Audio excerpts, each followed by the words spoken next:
ML Medios y Radio Esme presentan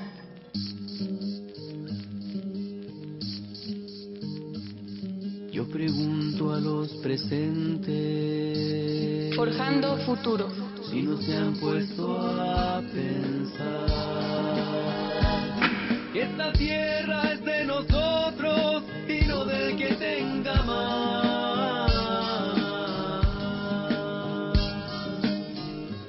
un programa para promover la acción y reflexión en torno al acontecer político, nacional e internacional. Que si las manos son nuestras, es nuestro lo que nos den. A desalambrar, que la tierra es nuestra, es tuya y de aquel, de Pedro y María, de Juan y José.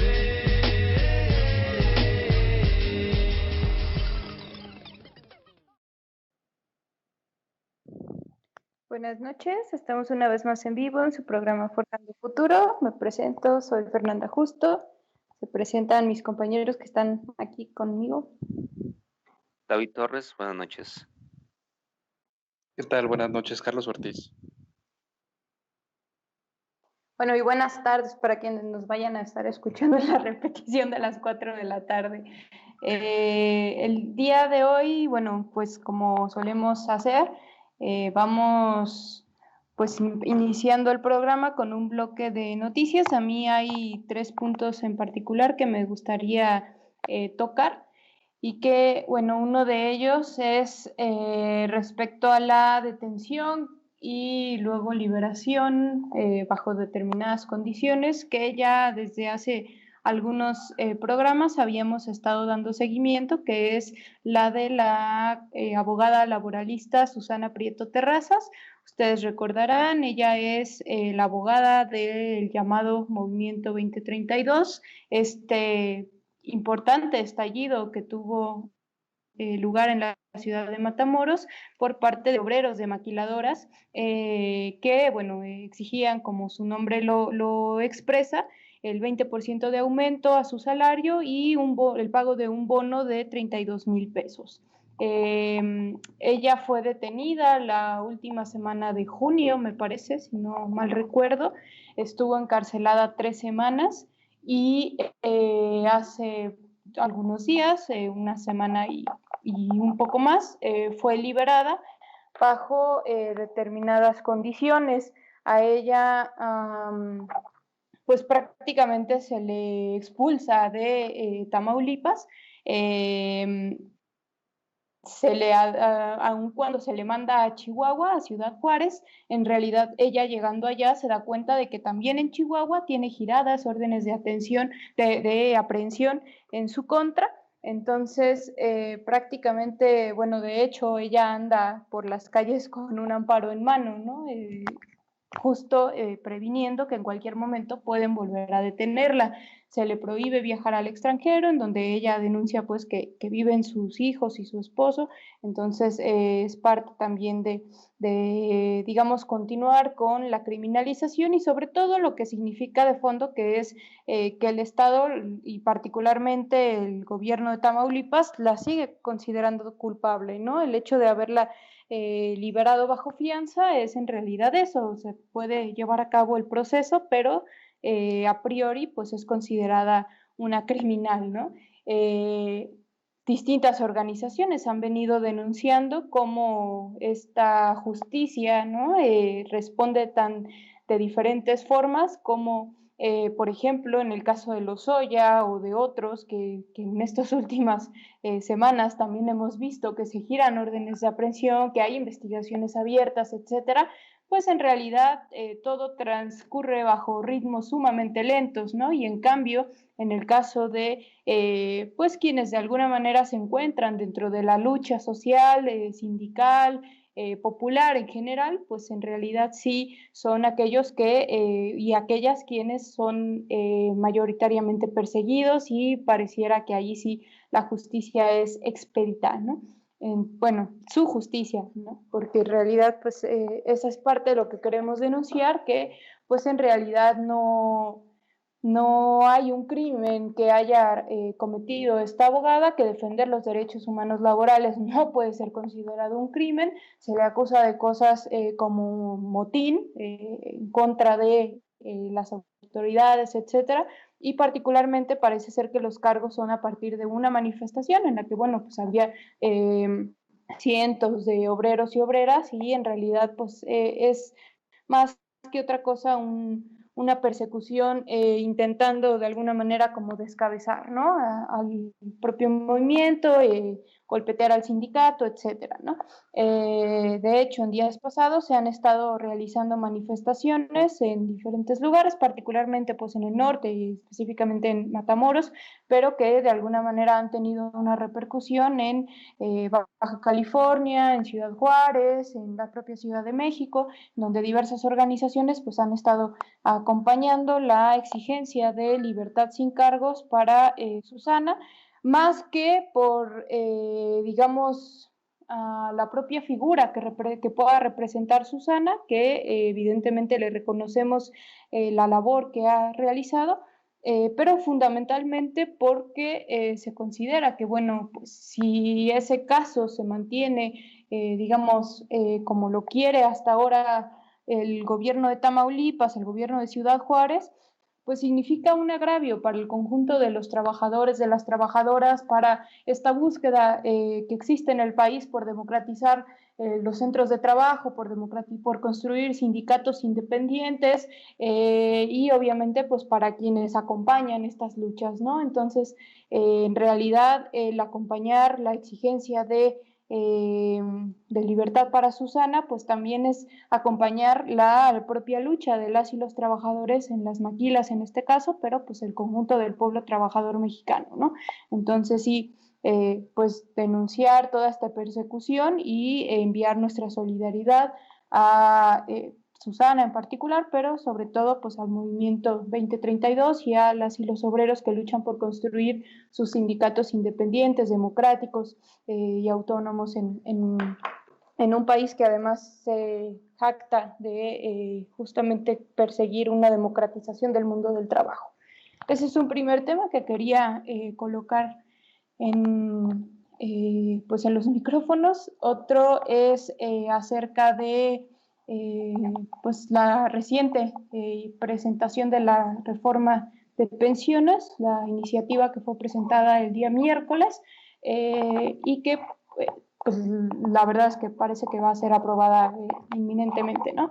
Hay en general un consenso de que fue una reforma positiva y pues desde diferentes espacios, particularmente desde la Nueva Central de Trabajadores, la OPT y sobre todo la Confederación de Jubilados, Pensionados y Adultos Mayores de la República Mexicana, con quienes venimos impulsando justamente una lucha contra las afores, pues se identifica que si bien contiene puntos importantes, positivos, como la reducción de los años para la jubilación, ¿no?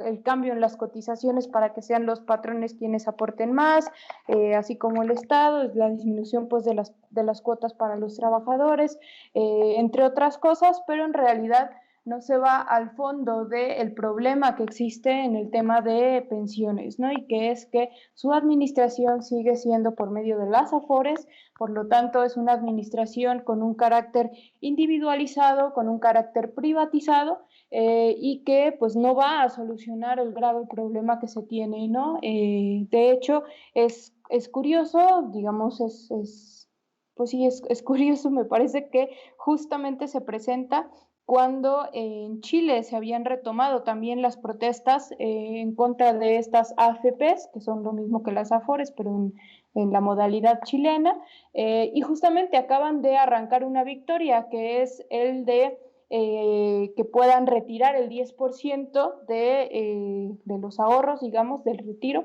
de estas AFPs, ¿no? De estas administradoras de los fondos de retiro. Las organizaciones chilenas han estado planteando que ese es un primer paso en la lucha contra las AFPs Y bueno, me parece, insisto, interesante cómo pues hay similitudes bueno, de entrada hay demandas comunes completamente en diferentes lugares, particularmente en nuestra América, ¿no?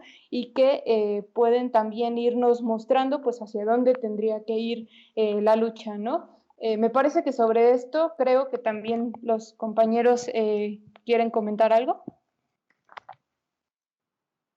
Bueno, sí, me parece sumamente importante abordar este panorama chileno, sobre todo en este momento en el que atraviesa México, que se avecina una aprobación que pretende reformar el modelo el modelo de pensiones, pero no a fondo, como tú bien dices. Pues hay que recordar que más o menos el 14 de julio se convocó en Chile a movilizaciones para apoyar una reforma que permitía a los trabajadores retirar el 10% de sus cuentas individuales para el retiro. Y bueno, pues en ese momento se celebró como una gran victoria, pero sí me gustaría pues, pintar un poco este contexto. Cuando en 1982 se instauró en Chile el sistema de cuentas individuales para el retiro en manos de las administradoras de fondos de pensiones, AFPs, se les prometió a los chilenos que así podían recibir hasta un 80% de su salario como pensión y que además las pensiones ya no costarían al Estado.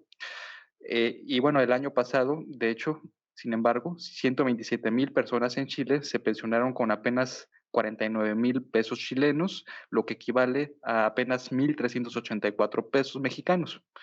En general, el promedio de lo que llega a pensionarse una persona bajo este esquema en Chile equivale a más o menos 5,741 pesos mexicanos. Y además, esta cantidad puede variar hasta en un 30% dependiendo de si eres hombre o mujer. Al final, los trabajadores chilenos terminan recibiendo entre un 20 y un 35% de lo que ganaban cuando estaban laborando únicamente.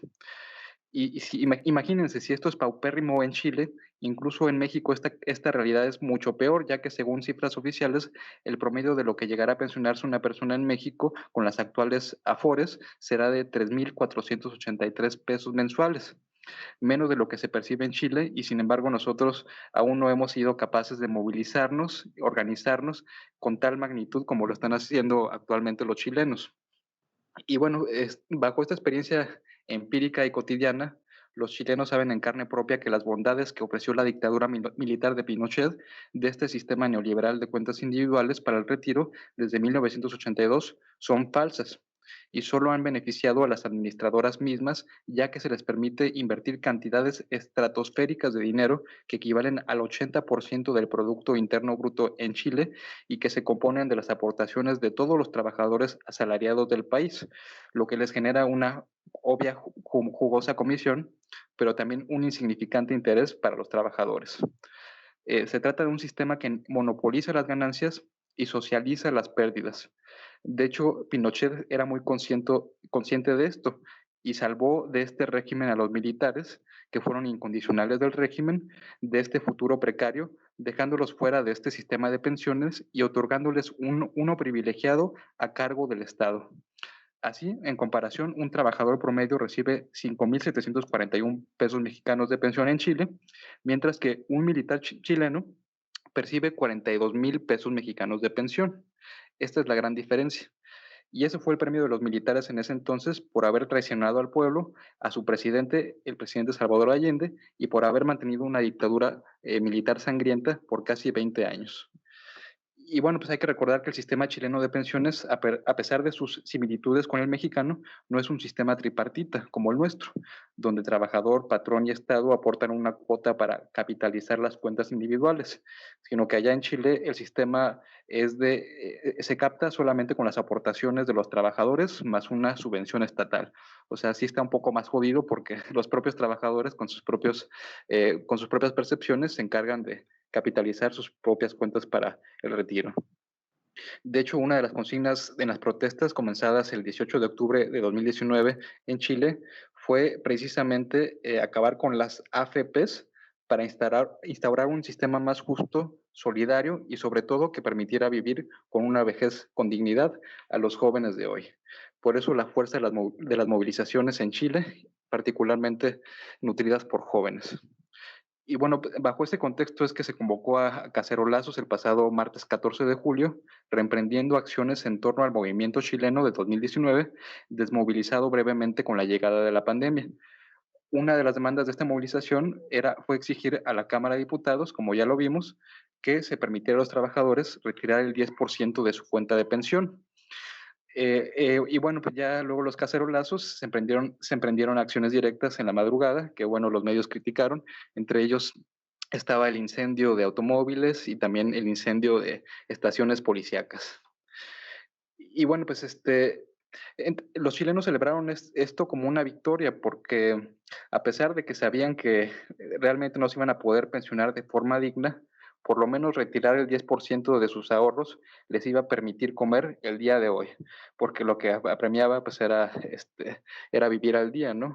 Ya sabían que la pensión era una mierda y sin embargo pues tenían que comer el día de hoy. Y bueno, pues el debate sobre la pertinencia de las AFPs en Chile está sobre la mesa, ahora también lo está en México. Sin embargo, parece ser que el gobierno no está tan abierto al diálogo. Creo que pretende pues, sacar su propia iniciativa sin hablar previamente con organizaciones sociales, ni con sindicatos, ni con expertos en sistemas de ahorro para el retiro. Pretende sacar la iniciativa de Morena, que si bien puede ser un poco progresista respecto a esta actual, creo que, como bien dice Fer, no toca el fondo del asunto, que es pues precisamente la capitalización de las cuentas a través de los propios ahorros del trabajador individual, sin ser un sistema solidario y que finalmente sea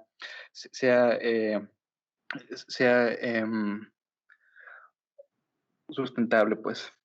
Bueno, termino mi intervención con esto. Sí, quiero nada más aportar esto que mencionas de las fuertes protestas en Chile que se desatan ahora a partir de la pandemia, pues realmente pues ya desde hace varios años hay fuertes movilizaciones en contra de estas AFPs. Ya lo mencionabas tú, se implementan allá en Chile en la década de los 80, por lo tanto pues ellos ya han tenido la lamentable oportunidad de ver las consecuencias de este pésimo sistema que lo que hace pues es enriquecer más a los capitales financieros y esto a costa de los trabajadores. En el caso de México se implementaron las AFORES, que es el equivalente a las AFPs, en la década de los 90, entonces por eso no hemos visto todavía sus consecuencias. Un poco como paliativo ante estas consecuencias es que surge la propuesta de Morena. Igual aquí en México lo que se prevé o lo que se preveía con la ley todavía vigente es que el monto de aquellos que logren retirarse del trabajo, porque ya no es, iba a decir pensionarse, pero realmente ya no es una pensión como tal, sino que simplemente el dinero que ahorras, pues después ya te dicen si quieres que te lo vayan depositando en mensualidades, pero bueno, quienes tengan la oportunidad de retirarse y de recibirlo de las AFORES de manera mensual, el monto que estarían recibiendo sería apenas entre una cuarta parte, es decir, un 25 y un 30% de lo que se percibía en activo. Entonces surge como un pequeño paliativo esta propuesta de Morena, que bueno, ya mencionaba Fernanda, nosotros colaboramos con la Asociación de Jubilados, Pensionados y Adultos Mayores, quienes lo que proponen por el contrario es que se regrese a un sistema solidario, un sistema que durante mucho tiempo garantizó a un sector importante de la población pues pensiones de entre el 80 y el 100% de lo que se percibía en activo, nada que ver con este 25 a 30% al que ahora parece que estamos condenados. Si es que no hacemos algo al respecto, pues porque de manera muy rápida, ¿qué es lo que modifica esta propuesta de Morena en caso de ser aprobada? Pues bueno, incrementa un poco las aportaciones patronales, con esto se lograría que pasaran de un 6.5 a un 15%, disminuye el número de semanas cotizadas que se requieren para poder retirarse de 1.250 que se solicitan actualmente, se reduce a 750 semanas laboradas en el sector formal, lógicamente, con todos los que están inscritos al IMSS y demás. Que este es un gran problema, que mucha gente próximamente va a llegar a la edad del retiro, sin embargo, como pues ha trabajado en la informalidad, perdón, no va a tener la oportunidad de juntar estas semanas. Y otra cosa que se reduce también es el tiempo mínimo de cotización de manera formal, de los 25 a los 15 años. Y finalmente, otra de las cuestiones que contiene la propuesta es la disminución del cobro de comisiones por parte de las AFORES. Estas a inicio del sexenio estaban por arriba del 1% y lo que se pretende es tratarlas de migrar hacia lo que son los estándares internacionales, que es alrededor del 0.7%.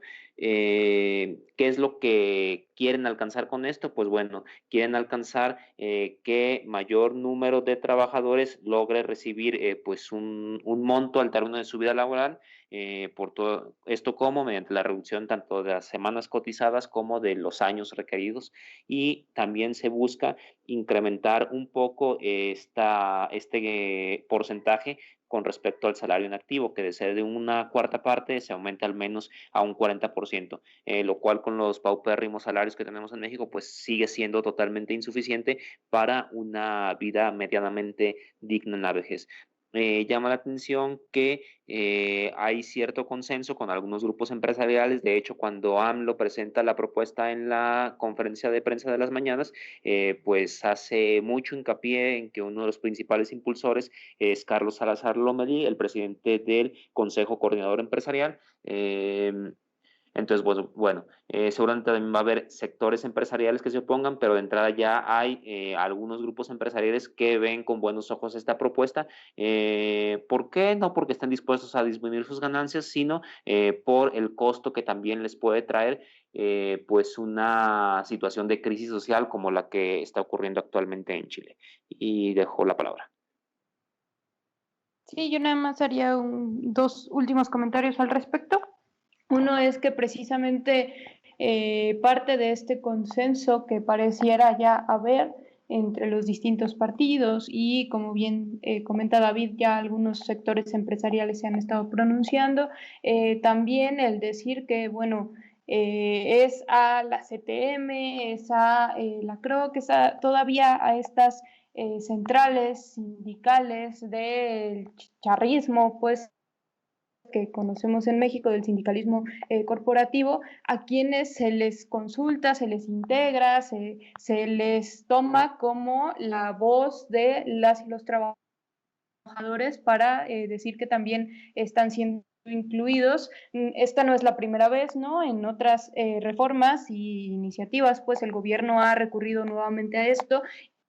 Y entonces queda un poco esta duda de pues hasta dónde va este discurso de la democratización del mundo del trabajo, que ya hablaba en un principio en referencia a lo de Susana Prieto. Queda, digamos, pues a tela de juicio el con quién está abriendo estos diálogos el gobierno para generar sus propuestas, que, insistimos, pueden tener tintes progresistas, pero que finalmente parecieran únicamente poner parches, ¿no? Entonces, este es un punto fundamental respecto a cómo se construye la ruta, pues, de una transformación en nuestro país, ¿no? Con quiénes se hace la interlocución, quiénes están definiendo hacia dónde puede ir, quiénes sí están siendo escuchados en sus propuestas. Y con esto paso al otro punto, y que es que precisamente, bueno, pues por parte de la Confederación de Jubilados, Pensionados, Adultos Mayores,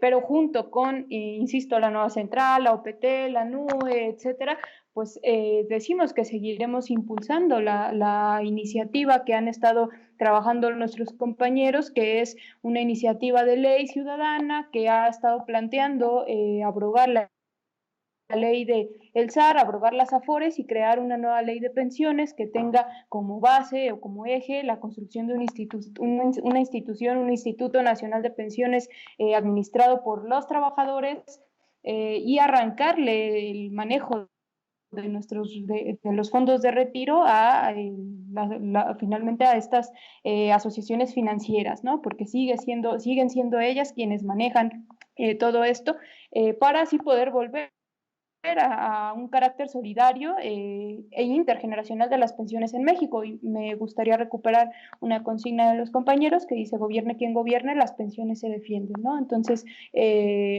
digamos, para ir colocando la postura desde nuestras organizaciones, y aprovecho para invitar a quienes nos escuchen a estar al pendiente, porque se estarán haciendo al menos 2 foros al respecto, uno el día de mañana a las 11 de la mañana, foros virtuales, con el doctor Gustavo Leal Fernández. Ya ha estado en los micrófonos de ML Medios.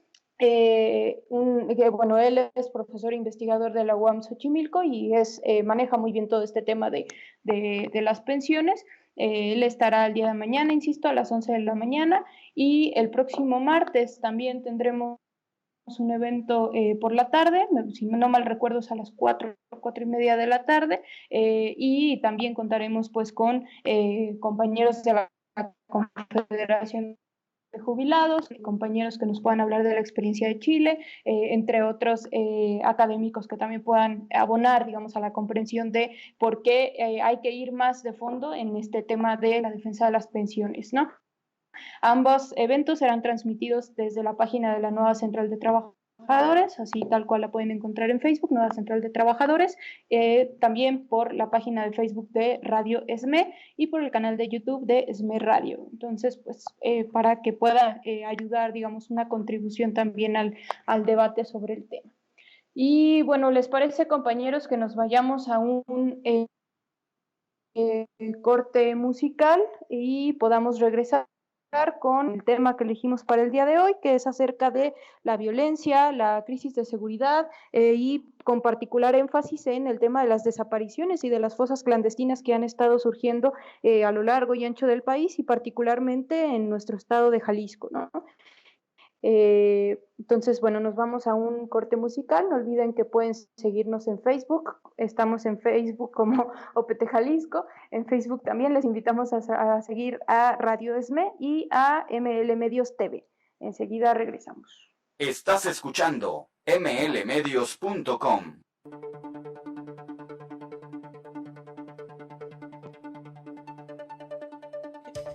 En un momento regresamos con Forjando Futuro.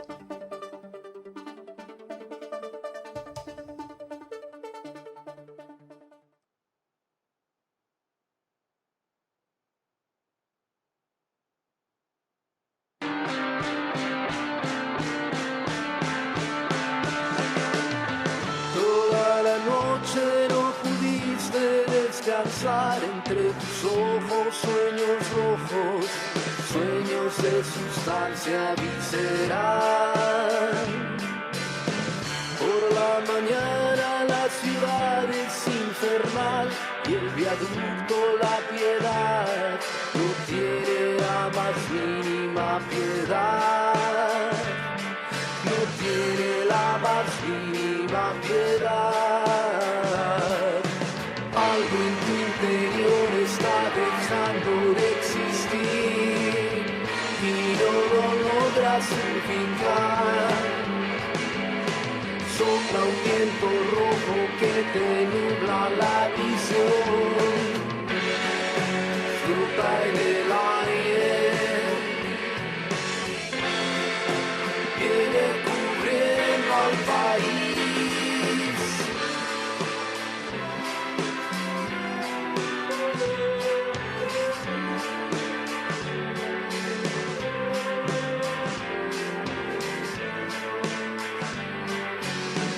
Y cualquier día te aparecen por ahí como destellos de crudeza, cuerpos mutilados bajo el sol.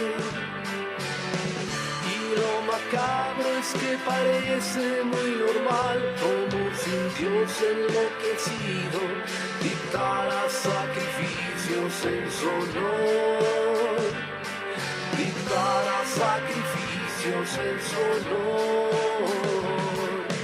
Algo primordial se descompone frente a ti y te preguntas qué será. Sopla un viento rojo que se incrusta entre tu piel. Flota en el aire. Viene cubriendo al país.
Estás escuchando Forjando Futuro.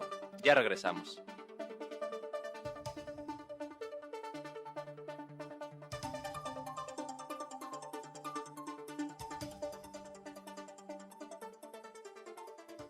Bueno, ya estamos aquí de regreso en Forjando Futuro y el tema que queremos abordar el día de hoy tiene que ver en general con la lamentable ola de violencia en el país que hemos tenido durante ya bastantes años, y más específicamente sobre cómo esto se ve reflejado en el número de desapariciones de personas.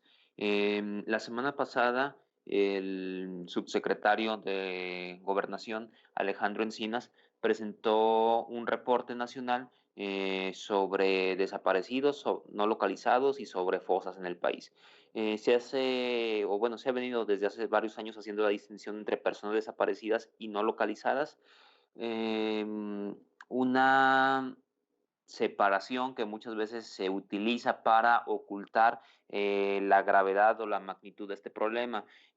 ¿Cuál es la diferenciación que hacen? Bueno, catalogan más bien como personas desaparecidas a aquellas las cuales pues no se sabe de su paradero debido a que fueron víctimas de algún delito, secuestro, desaparición forzada y demás.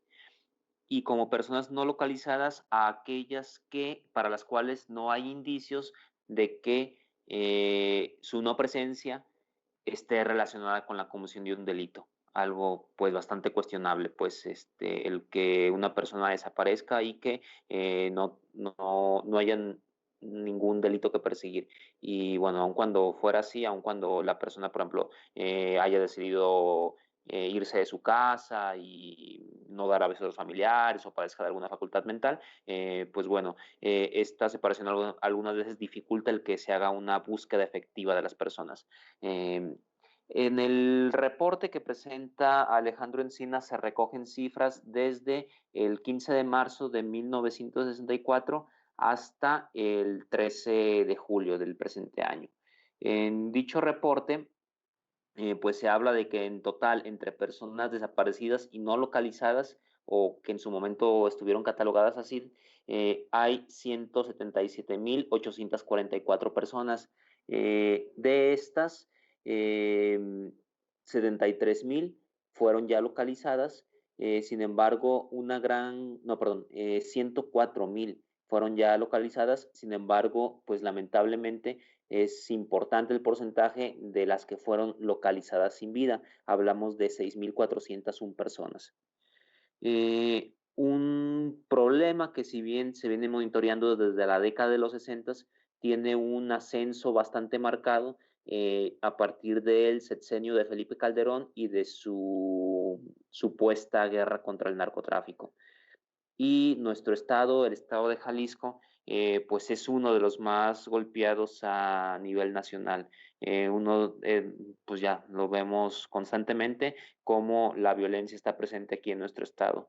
Es también importante señalar que en este informe hay entidades para las cuales no es confiable las cifras debido a que las propias entidades no presentaron la información requerida. Estamos hablando de los estados de Guanajuato, Baja California, Aguascalientes, Tabasco, Sonora y Tlaxcala. Y bueno, resulta preocupante, por ejemplo, el caso de Guanajuato, que no presente cifras fidedignas cuando es un estado que actualmente está atravesando una ola terrible de violencia por estos, bueno, se argumenta sobre todo a partir de estos enfrentamientos entre el cártel Jalisco y un cártel local de ahí de Guanajuato. Pero bueno, lamentablemente nuestra entidad ocupa en cuanto al número de desaparecidos el segundo lugar. De hecho, 15% del total de los desaparecidos a nivel nacional corresponden específicamente a Jalisco. Y también es por demás preocupante que Jalisco ocupa el primer lugar en cuanto a cuerpos encontrados en fosas clandestinas. En el momento que se levantó este informe, ya lo dije, el 13 de julio, oficialmente se habían localizado 487 cuerpos en fosas clandestinas en Jalisco. Esto es más de un cuarto del total de cuerpos encontrados a nivel nacional. Y hago hincapié en que en el momento que se hizo el informe, porque ya lo iremos detallando más adelante, pues lamentablemente en los últimos días ha continuado apareciendo un gran número de personas o de restos humanos más bien en fosas clandestinas. En el caso de Jalisco, por ejemplo, pues son algunos municipios donde se concentran las desapariciones, aun cuando se da en muchas partes del estado, pues bueno, la mayoría de estas ocurren precisamente en la zona metropolitana, en los municipios de Guadalajara, de Zapopan, de Tlajumulco de Zúñiga y de Tlaquepaque, esto seguido por la zona metropolitana de Puerto Vallarta. Además, mencionaba hace rato esto de la división entre no desaparecidos y localizados. Esto ha sido aprovechado por el propio gobierno de Jalisco para tratar de minimizar la gravedad de la situación. Por ejemplo, del total de personas pues, de las cuales no se conoce su paradero, el gobierno de Jalisco identifica a 7.163 como no localizadas, es decir, como que supuestamente no tiene que ver con la comisión de un delito, y a 2.250 como desaparecidas. Sin embargo, conforme al registro nacional, en Jalisco como desaparecidos hay 10.230 personas y únicamente 7 como no localizadas, es decir únicamente 7 no estarían vinculadas con la comisión de un delito como tal. Eh, También es alarmante que del total de personas de las cuales no se sabe su paradero, o más bien dicho, de las cuales han desaparecido durante la historia, el 66% sigue sin haberse encontrado ni vivos ni muertos. Esto pues habla de la ineficiencia del gobierno estatal en cuanto a la búsqueda de personas. Ya lo habíamos mencionado en otros programas de cómo tanto en hombres como en mujeres se concentran las desapariciones en edades jóvenes. En el caso de las mujeres, entre los 15 y los 29 años, y en el caso de los hombres, entre los 25 y los 29 años. Esto, pues igualmente nos da mayores indicios de, pues muchas hipótesis y argumentaciones que se tiene respecto a que gran parte de esas personas están siendo privadas de su libertad para el trato de personas y para el reclutamiento y el trabajo forzado en el narcotráfico y en otro tipo de actividades. Y bueno, hasta aquí como mi primera aportación. Sí, a mí me gustaría abonarle un poco a esto. Ya hace unas semanas, como bien dices, que estábamos hablando al respecto de las desapariciones en Jalisco, dábamos cuenta de el tamaño de esta tragedia. Parte de lo que se ha estado también denunciando es que, bueno, ante esta, digamos, ante el incremento en el número de las cifras de desapariciones, de hallazgo de fosas, es que pues ahora se busca más, ¿no? A comparación de en otros años. Aún siendo esto cierto, es alarmante ver en, digamos, estas documentaciones que diversos colectivos, activistas y, bueno, colectivos de familiares de desaparecidos, porque como lo solemos decir e insistir, son ellas principalmente y ellos quienes hacen la mayor parte de la labor de la búsqueda de estas personas. Prácticamente hay veces en que les llevan, se podría decir que hasta el expediente armado, ¿no? Para que simplemente lo puedan incorporar a sus investigaciones las autoridades o las instituciones pues, que tienen, digamos, esta labor, ¿no? Entonces, ellos pues, han logrado documentar la manera en la que ha ido creciendo esto. Ya hablabas tú de cómo en este registro pues hay una brecha, digamos, prácticamente de todos los años en los que se han contabilizado desaparecidos en el país, y sin embargo el aumento exponencial que ha tenido en los últimos años y que sigue incrementándose. Llama la atención, y esto ha sido denunciado por diversos medios, tanto, digamos, oficiales como independientes, como a pesar de las particularidades que ha tenido este año, es decir, la pandemia, la cuarentena, que no es cuarentena, que en realidad son bastantes días más, ¿no? El encierro, digamos, y la disminución en general, la paralización de diferentes actividades económicas, no se han visto reflejadas en una disminución pues considerable de, en general, lo que es la violencia en el país. El caso de Guanajuato es bastante significativo, ya un poco apuntabas a ello. Bueno, en los últimos, sobre todo semanas, ha sido constante el ver que aparecen, bueno, las noticias de que aparecen ejecutados por todos lados, y justo tiene algunos años convirtiéndose en el epicentro de la violencia en el país. Un poco precisamente pues se habla de que las razones de esto tienen que ver con esta disputa de los territorios que tienen los propios cárteles, particularmente el cártel Jalisco Nueva Generación contra el cártel más fuerte que está en Guanajuato, pero apoyado por otros cárteles, incluso por el cártel de Sinaloa, que digamos de alguna manera tratan de cerrar filas en contra del cártel Jalisco Nueva Generación. Y aquí llama la atención cómo, por ejemplo, las propias autoridades de Guanajuato no han logrado en todos estos años pues acabar, siquiera detener a los miembros, a los dirigentes, ¿no?, de estas organizaciones criminales, cuando entre ellas logran identificarse y hasta prácticamente, bueno, logran, digamos, montarse situaciones en las que está en juego su propia vida, ¿no? Es decir, ¿qué pasa con las autoridades del Estado mexicano, ¿no? Tanto las locales como las federales. No hay una capacidad de respuesta realmente para poder detener toda esta ola de violencia. El otro caso, el caso de Jalisco, también es bastante significativo. Ya cuando hablábamos de los últimos casos más mediáticos de desapariciones forzadas, pues hablábamos de esta insuficiente, por decirlo menos, respuesta por parte del gobierno, ¿no? En donde hay operativos policíacos perfectamente armados y sumamente rápidos en contra de las protestas. En la propia ciudad de Guanajuato también hace unos días hubo una represión en contra de familias de desaparecidos que se estaban manifestando y que son acusados de ser oposición.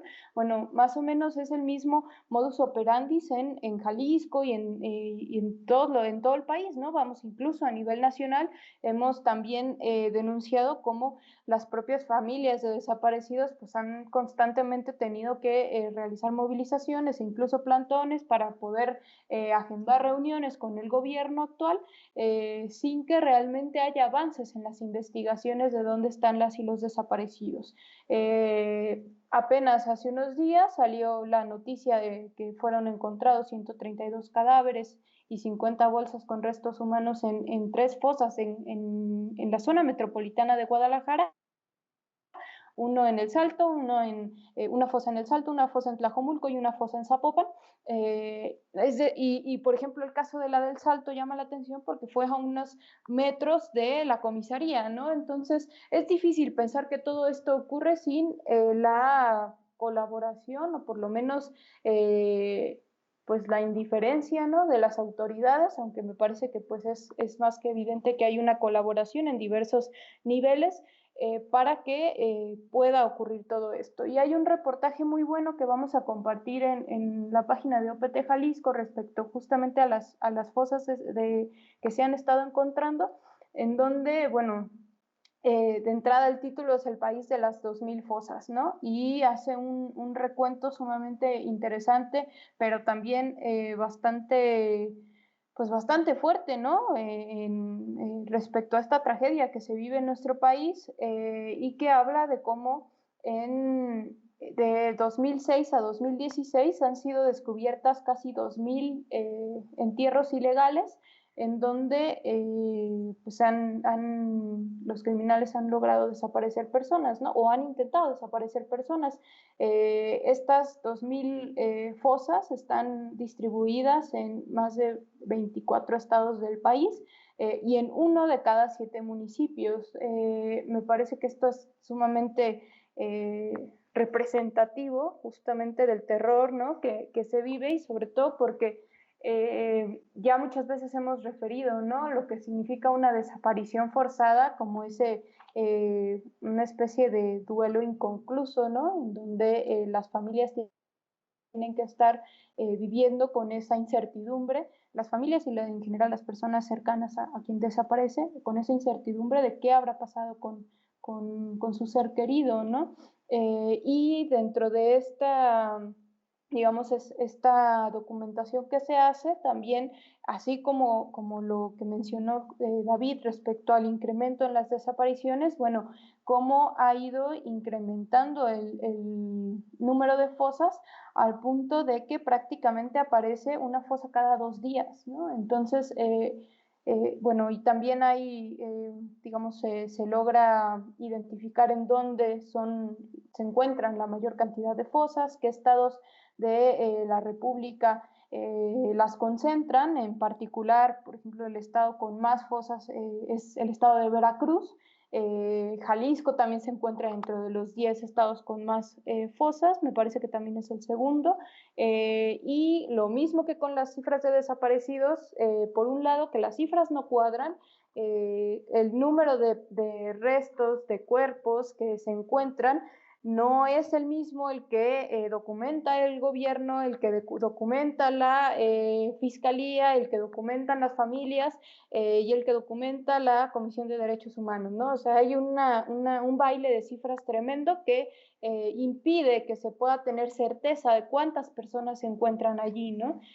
Un poco es lo mismo que ocurre con el registro de personas desaparecidas, que diversos colectivos, en general la mayoría de las familias, los colectivos o agrupaciones de familias de desaparecidos han estado denunciando que, bueno, que justamente tendría que hacerse de entrada tendría que hacerse pública la metodología que utiliza el gobierno para hacer el registro y hacer una versión que pudiera permitir cotejar los datos, ¿no? Y poder comprobar que la persona desaparecida de tal familia pues realmente se encuentre en ese listado o que no esté repetido, ¿no? Diversas cuestiones que no permite la nueva versión, aun cuando haya tenido también mejoras en cuanto a poder reflejar edad, sexo, nacionalidad, diversas cuestiones que pueden ayudar a identificar también patrones de desaparición, ¿no? Y que eso es fundamental para poder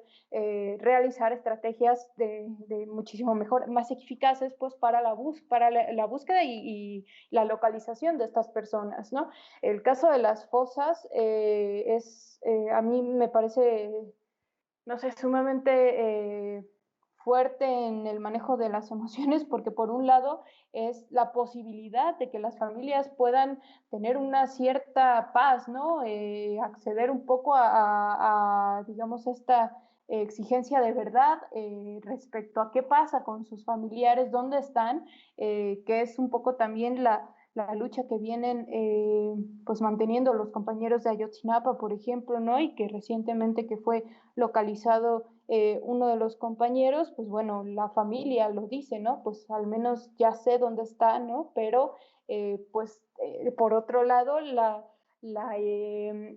la prioridad tendría que seguir siendo encontrarlos vivos, ¿no? Encontrarles vivos y lograr establecer mecanismos para parar estas formas de asesinato. Pues no puede ser que sea tan sencillo para los criminales simplemente borrar cualquier rastro de una persona en el país, ¿no? Me parece que justo en ese sentido es que hay que entender que la lucha de las y los desaparecidos pues es una lucha que tiene que ser abrazada por todas y todos nosotros, ¿no? Que cualquier persona que esté buscando a un familiar, a un ser querido, pues está abonando a que cualquiera de nosotros, de nosotras, no desaparezca, ¿no? Entonces me parece pues que de ahí la importancia de poder pues acceder a esta información, de poder, digamos, pues de alguna manera también fortalecer estas luchas, ¿no?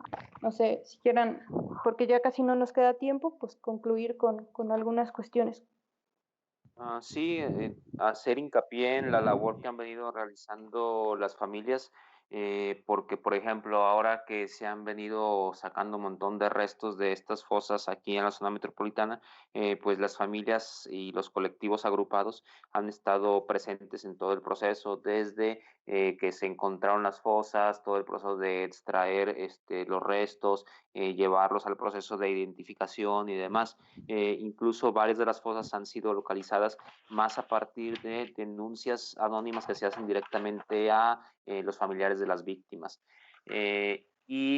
Finalmente, pues es como una labor titánica la que vienen desempeñando ellos, totalmente a contracorriente, luchando contra todo, porque entre las cuestiones que mencionan es que pues incluso se cuestionan el qué tanto seguir sacando restos cuando los que ya sacaron simplemente se están acumulando y no se les está identificando. Mencionan que pues es desesperante que una confrontación genética, es decir, una prueba genética para saber si los restos de esa persona corresponden a quien se busca, lleva más de un año. Hace un par de años, me parece, tuvimos pues esta situación alarmante o escandalosa más bien, de estos trailers frigoríficos en los cuales se acumulaban los restos. Y esto de lo que nos habla, pues es de una industria tremenda de desaparición de personas. ¿Cómo es posible que haya esta magnitudes de cuerpos y cuerpos y cuerpos? Pues nos habla de un asesinato que, como ya mencionamos, no puede ocurrir sin que se hagan de la vista gorda, incluso sin que colaboren las autoridades. Pues de lo que nos habla entonces no es únicamente de unos cuantos grupos criminales secuestrando y matando gente, sino de toda una industria criminal que está mezclada con la industria ilícita, que está mezclada con funcionarios del gobierno de altos niveles, no únicamente policías municipales o cuestiones por el estilo, y de lo que pues muchos investigadores caracterizan como una necropolítica, como esta política de muerte en la que la propia muerte, el propio asesinato de poblaciones prescindibles es funcional al mismo Estado, al mismo sistema económico, de cómo pues finalmente les es funcional que estemos en esta especie de terror constante, en esta incertidumbre de que en cualquier momento cualquiera de nosotros puede ser desaparecido sin ningún vínculo con ningún tipo de actividad en específico. Si algo ha caracterizado en los últimos años estas desapariciones es que pueden ocurrirle prácticamente a cualquiera. Sí, se concentran, por ejemplo, en algunos grupos de edad, pero pues aún en esos grupos de edad pues son personas en las cuales no hay ningún patrón en común, simplemente puede ser cualquier persona. Y bueno, es lo que quería aportar nada más. O que el patrón es justamente, por ejemplo, lo que comentabas, ¿no? En el caso de mujeres, cuestiones que tienen que ver, bueno, en general, ¿no? Con la explotación de los cuerpos, pues me parece que ese es finalmente el patrón que se utiliza, ¿no? Y que pues nos habla de que cualquiera de nosotros que tiene un cuerpo puede ser una víctima de la desaparición forzada, ¿no? Y contrarrestar esta idea de que nada más ocurre en determinadas poblaciones alejadas de todo, ¿no? Muchas de estas fosas clandestinas se han encontrado, como hemos dicho, en la zona metropolitana de las grandes ciudades, en casas, ¿no? En el centro de las ciudades, pues entonces sirva esto pues como un intento de contribuir a la sensibilización respecto al tema y sobre todo pues a que busquemos juntos mecanismos para actuar en colectivo o en contra de toda esta violencia, ¿no? Lo hemos dicho muchas veces, la militarización ha demostrado que no es el camino, el único camino es construir las soluciones colectivas desde la propia comunidad, ¿no? Entonces, bueno, lo dejamos aquí.